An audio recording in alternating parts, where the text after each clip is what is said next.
Hello and welcome to my channel. मैं अनाफ for BCom student. मैं आज आपके लिए बहुत इंटरेस्टिंग वीडियो लेके आई हूँ जिसके अंदर हम करेंगे factor affecting consumer decision making process. Consumer को जो डिसीजन लेने में जो प्रोसेस होती है वो कैसे डिसीजन लेता है, वो उसको कौन से फैक्टर्स अफेक्ट करेंगे, वो हम आज की वीडियो के अंदर कवर करेंगे। जो हमारी पिछली वीडियो थी उसके अंदर हमने किया था difference between consumer and organisational buying behaviour, क्या डिफरेंस होता है उनके बीच में। अगर आपने वो वीडियो नहीं देखी है तो मैं आपको लिंक डिस्क्रिप्शन में डाल दूँगी, आप जाके चेक कर सकते हैं। और अगर आप चैनल पे नए हैं तो पहले चैनल को जाकर सब्सक्राइब करें और बेल आइकन प्रेस करें फॉर न्यू अपडेट्स। आज की वीडियो में हम करेंगे factor affecting consumer decision making process. कौन से फैक्टर्स अफेक्ट करते हैं कंज्यूमर की डिसीजन लेने के लिए कि वो कौन सा सामान ले कौन सा सामान नहीं ले। हम खुद से ये चीज़ को खुद से देखते हैं कि हमें कौन कौन से फैक्टर्स अफेक्ट करते हैं। जब हम कहीं भी कभी भी कोई भी प्रोडक्ट लेने परचेज करने जाते हैं मार्केट के अंदर, तो हमें कौन कौन से फैक्टर अफेक्ट करते हैं। सबसे पहले है economic factor, the most important and first in this list, the economic factor. This one is the main foundation of the purchasing decision. The reason is simply people can't buy what they can afford. The need of products also does not play a role here, but the most important thing is an affordability. हम कभी भी कोई भी सामान लेने जाते हैं तो सबसे पहले हमारे पास हमें कौन सी चीज़ अफेक्ट करेगी, वो होगी हमारी इकोनॉमिक फैक्टर। हमारी कंडीशन कैसी है, हमारी इकोनॉमी कैसी चल रही है। अब मान लीजिए आप उस चीज़ को अफोर्ड ही नहीं कर पा रहे, तो देखो इम्पोर्टेंट चीज़ तो वही है कि आपको वो चीज़ बाय करनी है और आपको उसकी चीज़ की नीड है, आपको नीड है तभी आप बाय करने जाओगे। बट कई बार क्या होता है कि हमें उस चीज़ की नीड होती है बट फिर भी हम उसको अफोर्ड नहीं कर पाते हैं क्योंकि वो हमारे बजट में नहीं आती है वो चीज़। तो दैट्स वाई सबसे पहले जो हमारी डिसीजन लेने में, जो हमारी बाइंग जो डिसीजन है उसको अफेक्ट करेगी क्या, इकोनॉमिक फैक्टर। जैसे आपने बताया, जैसे जो हमारा इकोनॉमिक फैक्टर, जैसे मैंने इसमें दिखा रखा है छोटा सा डायग्राम। मेरी ड्राइंग बिल्कुल भी अच्छी नहीं है बट मैं आप लोगों को छोटी छोटी चीज़ें एक्सप्लेन करने के लिए, आपको ये चीज़ रिमेंबर रहे, याद रखने के लिए मैं आपको छोटे छोटे डायग्राम्स के थ्रू समझाने की कोशिश करती हूँ। तो बिल्कुल भी मजाक मत उड़ाना मेरी ड्राइंग का। तो हम इसके अंदर क्या बताया कि जो हमारी इकोनॉमी है वो बढ़ती जा रही है। अब इकोनॉमी हमारी बढ़ती जा रही है तो हम उस चीज़ को अफोर्ड कर पाएंगे। अब करेंसी की वैल्यू बढ़ रही है। अब आपके ये नहीं होता कि अभी क्या है कि खर्चे ज़्यादा हो गए, आपकी सैलरी, आपकी जो इनकम है वो कम हो गई है, तो फिर आप उस चीज़ को अफोर्ड नहीं कर पाएंगे। बट आपको उसकी नीड तो होती है, बट नीड प्ले करेगी एक इम्पोर्टेंट रोल, बट आपकी अफोर्डेबिलिटी भी प्ले करेगी एक इम्पोर्टेंट रोल कि आप उस चीज़ को अफोर्ड कर पा रहे हैं या नहीं कर पा रहे हैं। सेकेंड चीज़ है फंक्शनल फैक्टर। फंक्शनल फैक्टर के अंदर क्या आएगा, the factor is totally about needs backed by the logic that what makes sense and also fits in the best interest of the consumer. This one of the also play a very important role in the buying decision. मतलब आपको क्या ज़रूरतें हैं, क्या उस चीज़ को खरीदने के पीछे क्या लॉजिक है। मान लीजिए आप मार्केट के अंदर कुछ भी खरीदने जाते हैं तो उसके पीछे कोई ना कोई लॉजिक होता है कि जैसे आपको नीड है कोई भी सामान की, तो आप मार्केट के अंदर वही सामान लेके आएंगे जिस चीज़ सामान की आपको नीड है। बिना नीड के हम कोई भी सामान नहीं खरीद के लेके आते हैं।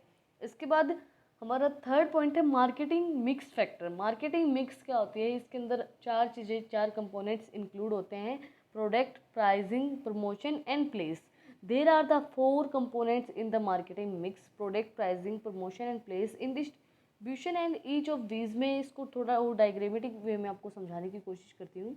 Component have a direct or indirect impact on the buying process of the consumer. The consumers considered various things like characteristics of the product, price, charge, जितना प्राइस हमें चार्ज किया जाता है, availability of the product at the required location and much more.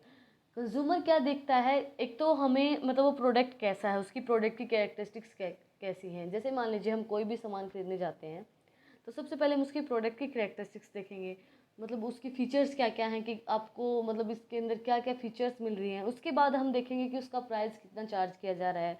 Price charge करने के बाद वो आपको मार्केट में वो प्रोडक्ट अवेलेबल मिल रहा है या नहीं मिल रहा है। और आप ये नहीं है कि आपको ज़्यादा दूर जाना पड़ रहा है, आपकी जहाँ आप रहते हो उस लोकेशन पे वो चीज़ अवेलेबल है या नहीं है। और उस चीज़ का प्रमोशन किस तरीके से किया जाता है, जैसे मैंने इसको थोड़ा डायग्रामेटिक वे में रिप्रेजेंट करने की कोशिश की है। सबसे पहले प्रोडक्ट, आपको प्रोडक्ट किस वे कैसा प्रोडक्ट मिल रहा है, किस आपको वो अवेलेबल हो रहा है या नहीं हो रहा है, आपको उसकी कैरेक्टरिस्टिक्स देखेंगे आप सबसे पहले प्रोडक्ट। उसके बाद आप देखेंगे प्राइस, प्राइस आपका इंक्रीज़ हो रहा है या डिक्रीज़ हो रहा है, प्राइस आप अफोर्ड कर पा रहे हैं या नहीं कर पा रहे हैं। सेकेंड पॉइंट है, थर्ड पॉइंट हमारा क्या होगा, प्लेस। आपको वो जहाँ पे आप चाहते हो उस प्लेस पे वो मिल रहा है या नहीं मिल रहा है। लास्ट पॉइंट क्या होगा, प्रमोशन। आप उस प्रोडक्ट की, जो भी आपका प्रोडक्ट है उसका प्रमोशन किस तरीके से कर रहे हो, थ्रू टेलीविज़न, थ्रू रेडियो, ये रेडियो है, समझ में आ रहा होगा आपको, आप किस तरीके से उसका प्रमोशन कर रहे हो।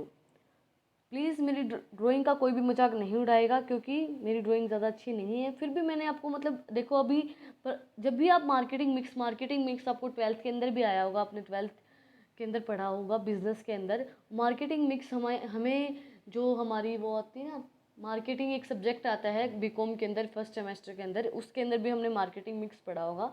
तो ये मैंने थोड़ा सा मतलब, आप जब भी मार्केटिंग मिक्स के बारे में लिखोगे, मार्केटिंग के बारे में लिखोगे, मिक्स के बारे में लिखोगे, तो आपको इस डायग्राम के थ्रू वो चीज़ें याद रह जाएं कि प्रोडक्ट क्या है, फिर प्राइस उसका इंक्रीज़ हो रहा है, आप प्लेस कहाँ से कहाँ लेके जा रहे हो, कहाँ पे वो आपको अफोर्ड हो रहा है या नहीं हो पा रहा है, उसके बाद आप प्रमोशन कैसे करेंगे, थ्रू टेलीविज़न या रेडियो। आप ये एग्जांपल्स दे सकते हैं, बट ये डायग्राम मत बना के आना कभी, ये डायग्राम ही बनाया हो पेपर में। ये मैंने सिर्फ आप लोगों को समझाने के लिए, इजी वे में समझाने के लिए किया है। इसके बाद है पर्सनल फैक्टर। पर्सनल फैक्टर के अंदर आपको कौन कौन सी चीज़ें अफेक्ट करेंगी, पर्सनल फैक्टर के अंदर क्या क्या चीज़ें आएंगी। सबसे पहले आपका जेंडर क्या, आप मेल है फीमेल है, ये मेल इस साइड वाली, फीमेल इस साइड वाली है।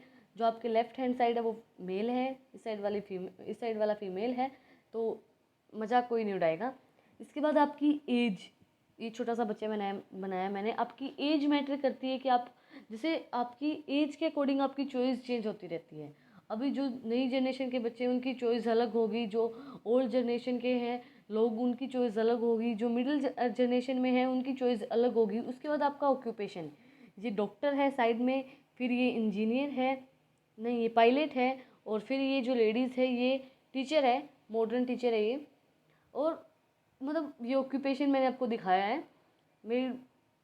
तो ये ऑक्यूपेशन आपका अफेक्ट करेगा। मान लीजिए आप जो भी चीज़ परचेज करने जा रहे हो, तो उस चीज़ में आपका ऑक्यूपेशन अफेक्ट करेगा। पर्सनल जो चीज़ है आपकी, जैसे आप अब मान लीजिए आप डॉक्टर हैं, तो डॉक्टर के अकॉर्डिंग ही आप कपड़े परचेज करेंगे, कपड़े लेने जा रहे हैं या कोई भी थिंग लेने जा रहे हैं, तो डॉक्टर के अकॉर्डिंग ही आप लेके आएंगे, और अपने ऑक्यूपेशन के अकॉर्डिंग ही आप कोई भी चीज़ परचेज करेंगे, तो वो चीज़ अफेक्ट करेगी। उसके बाद है social.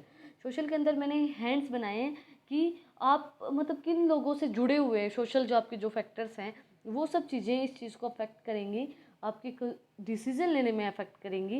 The personal factor including age, occupation, lifestyle, social and economic status and the gender of the consumer. Gender क्या है कंज्यूमर का, दिस फैक्टर कैन इंडिविजुअली और collectively affect the decision buying of the consumer. ये जो factors हैं ये affect करेंगे आपकी डिसीजन बाइंग, जो आप बाय करने के लिए, कोई भी प्रोडक्ट बाय करने के लिए डिसीजन लोगे उसके अंदर ही अफेक्ट करेंगे। इसके बाद हमारा फिफ्थ पॉइंट है फिजियोलॉजिकल फैक्टर। फिजियोलॉजिकल फैक्टर के अंदर क्या आएगा, when it comes to the physiological factor, 4 important things affect करेंगे कंज्यूमर की बाइंग बिहेवियर को। सबसे पहले precautions, motivation, learning and believes and attitudes. आपको मोटिवेट किसने किया है, जैसे कि मान लीजिए आपके फ्रेंड ने आपको मोटिवेट किया है कि ये जो मोबाइल है, कोई मोबाइल आप परचेज़ करने जा रहे हो, कि ये जो मोबाइल है इसके फीचर्स ये हैं, इतनी GB रैम ये दे रहा है, अच्छी मतलब प्रोडक्ट क्वालिटी है, अच्छा सब कुछ है। आपको मोटिवेट किसने किया है, उसके अकॉर्डिंग आप सामान लेके आए। आपका एटीट्यूड कैसा है, मान लीजिए आप हाई स्टैंडर्ड के हैं तो उसके अकॉर्डिंग ही आप कोई भी, मान लीजिए हाई स्टैंडर्ड के तो आप iPhone 14 या iPhone 13 Pro ही आप लेना पसंद करेंगे। लर्निंग आपकी कैसे, बिलीव आप किस चीज़ में बिलीव करते हैं, वो सब चीज़ें आपकी डिसीजन लेने में अफेक्ट करेंगी, डिसीजन आप बाय करेंगे या नहीं करेंगे। उसके बाद अगला है social factor. Social factor include reference groups, people, and social status. These factors to affect the buying behavior. The consumers, these factors in turn relate and endless of the various inflows through which people learn different value of consumptions. बहुत सी different value of consumptions वो याद करते हैं। इसके अंदर social factor के अंदर क्या चीज़ें इंक्लूड होंगी, जैसे मैंने बताया कि रेफरेंस, अभी एक ये मेंबर है, एक आदमी है, वो किन किन जुड़ो लोगों से जुड़ा हुआ है, वो इतने सारे लोगों से वो रेफरेंस लेगा, वो पूछेगा कि मुझे ये चीज़ लेनी चाहिए या नहीं लेनी चाहिए। जैसे हम कभी भी कोई बड़ी चीज़ खरीदते हैं तो हम रेफरेंस में हमारे लिए बहुत मैटर करती है कि हमें कौन बता रहा है, रेफरेंस किस मतलब किसने अच्छी रेफरेंस दी, किसने रेफरेंस दी, बहुत से लोगों से रेफरेंस लेके फिर आप कितने एजुकेटेड है। ये डिग्री का जो ऊपर वो डिग्री जब मिलती है वो ऊपर जो वो लगा होता है वो है ये, आप मतलब कितने एजुकेटेड हैं वो चीज़ भी आपकी अफेक्ट करेगी। उसके बाद आपकी जो फैमिली है, फैमिली जो है, आपकी फैमिली की इनकम, सोशल जो फैक्टर है, हमारी फैमिली आपकी कैसी है, ये फैमिली मैंने बना रखी है, mummy papa and with his child, तो वो चीज़ें जो है वो आपकी बाइंग के ऊपर अफेक्ट करेंगी। उस चीज़ के ऊपर आपकी, आप खरीदेंगे या नहीं खरीदेंगे, वो उस चीज़ के ऊपर अफेक्ट करेंगे। लास्ट एंड फाइनल पॉइंट है इस वीडियो का और इस टॉपिक का, कल्चरल फैक्टर। आप का कल्चर कैसा है वो चीज़ आपकी बाइंग डिसीजन को अफेक्ट करेगा। आप किस कल्चर से बिलोंग करते हो, आपकी कास्ट क्या है, आपके रिलीजन्स क्या हैं, आप उसी टाइप का प्रोडक्ट लेना पसंद करेंगे। Cultural factors have suitable influence in a consumer purchasing decision process since each individual lives in a complex and social cultural environment. These kinds of products or services that indicate to use it's directly or indirectly influenced by the overall culture consist in which they live and grow. The culture factors include race and religion, traditions and caste and moral values. आपकी moral values क्या हैं? जैसे कि मान लीजिए आप एक Rajasthani family से, या मतलब राजपूत जो फैमिली है उससे बिलोंग करते हैं, तो उसका जो कल्चर है, उसका खाने का, उनका पहनने का, उनका कपड़े पहनने का बहुत ही अलग कल्चर होगा। अब बंगाली साइड चली जाइए तो उनका खाने का, उनका पहनने का, उन चीज़ों का अलग ही कल्चर होगा। अब हरियाणा के अंदर अलग कल्चर है, उनका खाने का, रहने का, कपड़े पहनने का, उन सब चीज़ों का अलग अलग कल्चर होगा। गुजरात साइड में अलग है। हमारे देश के अंदर बहुत से कल्चर्स हैं, बहुत से रिलीजन्स फॉलो किए जाते हैं, तो वो उनका बाइंग बिहेवियर भी उसी टाइप का होगा कि मतलब आपको जिस टाइप की, जिस चीज़ की नीड होगी आप उसी टाइप का प्रोडक्ट परचेज करना पसंद करेंगे। तो दैट्स वाई वो कल्चर जो है आपका, ट्रेडिशन जो है वो अफेक्ट करेगा आपके बाइंग बिहेवियर को। की वीडियो के अंदर हमने किए हैं factor affecting consumer decision making process. हमारी जो अगली वीडियो होगी उसके अंदर हम करेंगे factor affecting organisation buying behaviour. इसी के साथ फिर हमारी यूनिट जो 4 है, सॉरी यूनिट जो 3 है वो कंप्लीट हो जाएगी। अगली यूनिट हम 4 स्टार्ट करेंगे। अगर आपको आज की वीडियो पसंद आई तो इस वीडियो को ज़्यादा से ज़्यादा लाइक करें, चैनल को सब्सक्राइब करें और बेल आइकन प्रेस करें for new update. Thank you for watching my video.